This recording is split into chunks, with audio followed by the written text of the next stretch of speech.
Welcome, everyone. Thank you for coming today for this special announcement. I'm Barbara George, President of the Cuesta College Board of Trustees. I'm pleased to welcome also Mary Strobridge, member of the Board of Trustees, and together we welcome members of the media, our Cuesta employees, and our community friends from around the county, because we have important news to share today about the Cuesta College Promise Scholarship. Significant information for all county high school graduates and their families. During our press conference today, Cuesta College Superintendent President Dr. Gil Stork will speak first to provide the details about our major announcement. He will be followed by Anita Robinson, President of the Cuesta College Foundation Board of Directors. Finally, a Q&A will be conducted and a press release will be distributed. So at this time, I'm pleased to welcome to the podium the Superintendent President of Cuesta College, Dr. Gilbert Stork.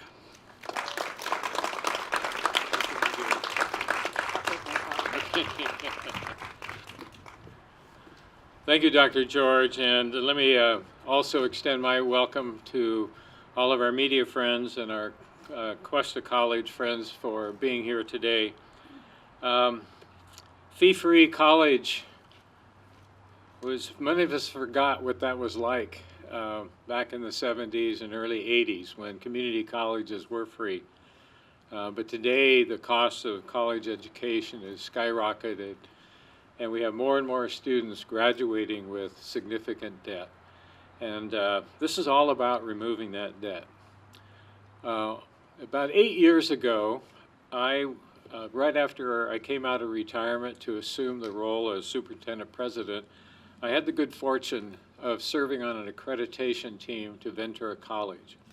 And while I was on their campus, I heard about a Promise Scholarship program that Ventura College had offered. And it provided local Ventura County high school graduates the opportunity to come to Ventura College and have a semester paid for. And I thought, what a great gift that a college could give to its local community and the families within that community.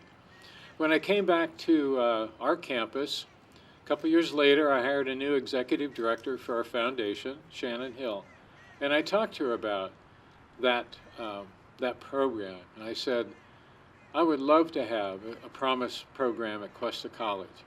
All it takes is money. And sure enough, about a year and a half later, Shannon walked into my office and said, I think we can deliver the promise. And what she meant by that is that she had just been contacted by the trustee of the Charles and Lita Dovica Family Trust, which left the college $8 million for scholarships. So we went to the foundation and asked to quasi-endow that money so that we could start the Cuesta College Promise. And therefore, we launched the first year Promise program in 2013, providing every San Luis Obispo County high school graduate, whether they come from public school, private school, homeschool, or GED completers, if they come directly to Cuesta College, we would provide the first year free, fee-free, meaning tuition and the fees that are associated with the student body card, the health fees, and course material fees, which can be significant in some courses. Of course, I never quit dreaming. I said, you know, that would be really great because the first year is all about opening the door for a college experience. It's all about access. It's about giving every family in San Luis County the opportunity to send their son or daughter to college and get them started, get their feet wet, give them the opportunity to show that they can benefit by a college education. No strings attached, no SAT scores, no high school grade point average, just come as you are and we'll take care of you. That was the promise of the first year. But the vision was bigger than that. The vision was, wouldn't it be wonderful if we could offer 2 years of fee-free education at Cuesta College? Because by now, we've had over 3,000 local high school students come to Cuesta College and earn the Promise. And now, almost 40% of all high school graduates in San Luis County come directly to Cuesta College, which just a few years ago was only 25%.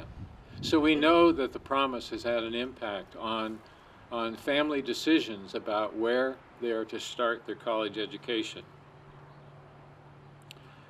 So today, I'm really excited to share with you that Cuesta College is expanding the Promise to provide the second year of fee-free education to all of the county graduates.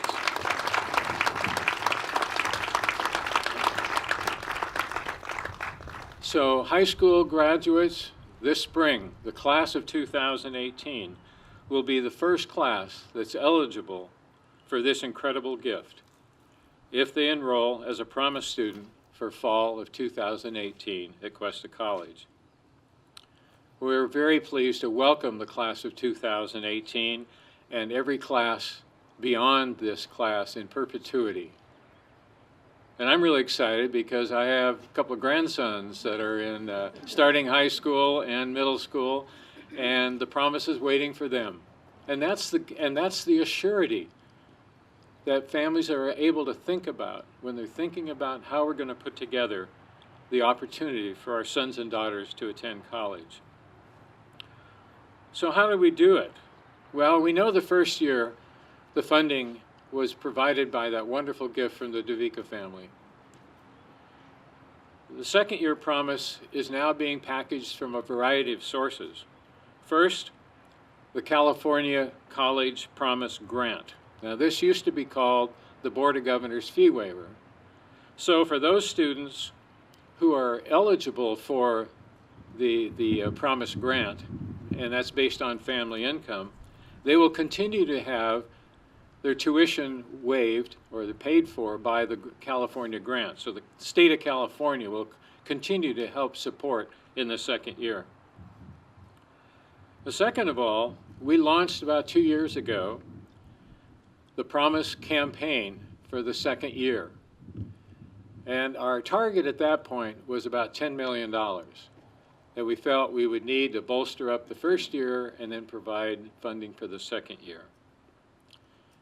And as soon as I made that announcement, a wonderful supporter in the community stepped forward. And that was the trustee for the Harold J. Miosi Charitable Trust, Howard Carroll. And he said, I want to get on board with that. And I said, how badly do you want to get on board? And he said, how about $1 million? And that launched the second year of our campaign. And Howard is here today. Howard, thank you very much. And the Miosi Charitable Trust has also benefited many other programs at Cuesta College. Most recently, we announced the $1.5 million gift to support the visual and performing arts at Cuesta College.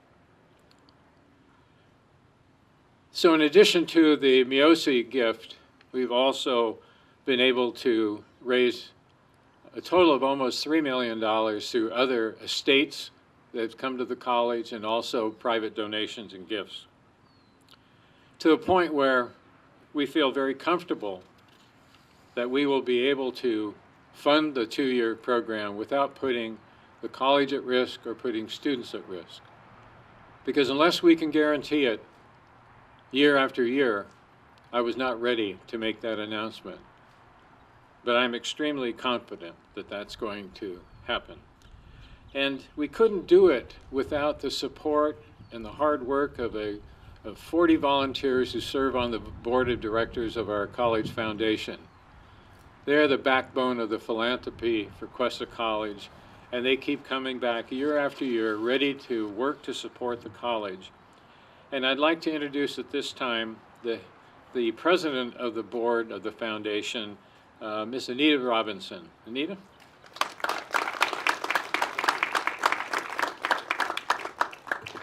Good morning. Thank you, Dr. Stork. And I think probably much of what I have to say he's already said, but it's very, very exciting. In 2013, $8 million from the Charles and Lita DeVica Family Trust was donated to Cuesta College Foundation to support scholarships. This gift allowed the college to realize a dream to offer a Promise Scholarship offering fee-free college to local students. The gift was quasi-endowed by the foundation board and will live in perpetuity.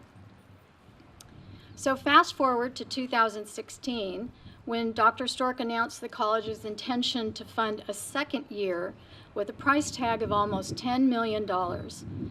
We all knew it was a lofty goal, but with his leadership, donations of almost $3 million have been received to date. We're most grateful to our major donors launching our efforts. The Harold J. Miosi Charitable Trust, the estate of Mary Schwartz, the estate of Laura Coates, Rick and Jill Stallmeyer, PG&E, and Dr. Grace Crittenden. Without them and others who have given to support the fund, we couldn't have made as much impact on reducing the cost of a community college education for our new high school graduates.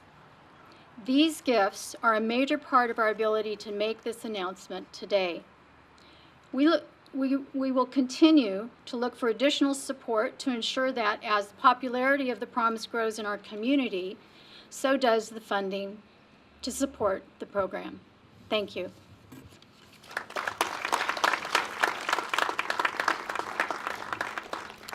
Thank you very much, Anita. I'm always in great awe and appreciation for all the, not only just the fundraising work that the foundation does, but all the community friendship work that they garner for the Cuesta College and our students. But we couldn't have made this announcement today unless something really special happened in Sacramento. And yes, sometimes things special happen in Sacramento. And the special thing that happened this spring was the passage of AB 19. AB 19 launched the California College Promise. And that, it's a little confusing because people don't necessarily match up their words. But the California College Promise allows every California resident who has never gone to college before, if they enroll in a community college full-time, then their tuition is paid for. Now, that's pretty daunting. Now, of course, we couldn't get too excited about it until we saw whether or not it was going to get funded. Because we've had lots of legislation passed in California, but then it's never funded. But Governor Jerry Brown has considered this a really high priority, and so the full funding of AB 19 is included in the governor's budget and has remained untouched throughout the budget preparation process for 2018-19. Now, why is that significant for Cuesta College? Because when you look at the makeup of our first-year Promise students, they average more than 12 units, which is full-time. So we know that over half of our incoming first-time freshmen also would qualify for the California College Promise. Now that amounts to over 200 students. And we know then that we can shift the funding that we would normally take from our first-year Promise for them, because the state's going to pay for them, and we can move that funding to the second year. So that's the third really important piece of us being able to move forward, was AB 19. Without that, we would still be closing the gap between the $3 and the $10 million target. So what do parents need to know in the next coming months? Well, we already have about 1,700 class of 2018 students in the pipeline coming to Cuesta College. Now, we know that not all of them will come. Some have applied to the college or done one or two of the steps as a backup plan. If plan A doesn't work, then plan B might be Cuesta College or whatever. But 650 students have already been awarded the Promise Scholarship, and another 1,000 have completed at least one of the several steps that are required to be eligible for the Promise. And a large portion of those just have to complete the orientation. So we have a huge number, and as soon as we make this announcement and our media friends get to work and getting the word out, I'm sure there'll be some other decision being made about closing the gap of where students are going to attend. And also it's going to influence those who have not made a decision yet about where they might want to attend or go to Cuesta College. But they must enroll this fall if they graduate from this spring, so that's really critical for them. And there is an application process, and if they complete the application process prior to August 1st, which is the deadline, then they'll have their fees waived, all of their fees waived for the fall of 2018 and the spring of 2019. As I said before, the first year is all about access. And you might say, well, when does academic achievement kick in? And I said, well, that is going to happen for the second year because there will be an eligibility requirement for the second year. And it will pattern the same eligibility that the California Promise Grant requires. Two things. One is they must complete more than 50% of the units attempted, and they must carry at least a 2.0 grade point average for that first year. If they meet those two requirements, then their fees will be waived for fall of 2019 and the spring of 2020. That's how it'll work. So our student services team will now be contacting all the high school candidates already in the process, encouraging them to complete the steps to receive the 2 years. And we encourage everyone out here to have friends or relatives or neighborhood friends that are thinking about college to visit our website at cuesta.edu and look at the next steps for students and their parents. So that's the announcement that I'm really, really happy. That was the last thing on my bucket list that I really wanted to be able to walk away from Cuesta College assuring that we were providing the families of San Luis Obispo County something very, very special. So I'm very grateful that we're able to do that. And so at this time, we'll be able to answer any questions.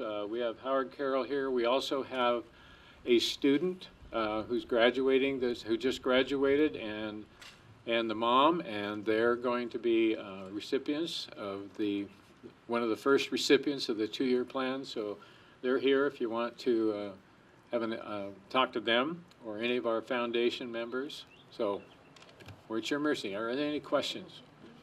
Yes? Yeah, is there a minimum number of students that you need to attend in the fall for like this to be viable? Like, do you have enough students coming in to make this work, or are you like reaching out for more students? We want to fund every student who wants to walk through our door. Okay. Yeah, there's no minimum, there's no maximum. It would be really, really exciting if we didn't have enough money, because that meant that it was a successful program, and that would just energize our foundation and other donors to step forward and say, yeah, we need to continue to support that Promise Endowment. And we will still continue to fundraise for building that endowment, because that's the key. What I didn't want to have happen is to be able to offer a program that was on one year and off the next, or was a first come, first serve, and it had a non-consistent way of delivery. And also something that didn't wear everybody out, where we're having a car wash every weekend, or a bake sale, or some kind of a candy drive that we get, and I won't go there. But anyway, those are labor intensive, and I wanted something that would be in the bank and be assured. Of course, there's always the stock market that can throw a wrinkle in endowments and investments, but we're okay with that. And we've got a great director of fiscal achievements in our foundation. And if it fails, you know, I know where the problem is. No, sorry, Rick.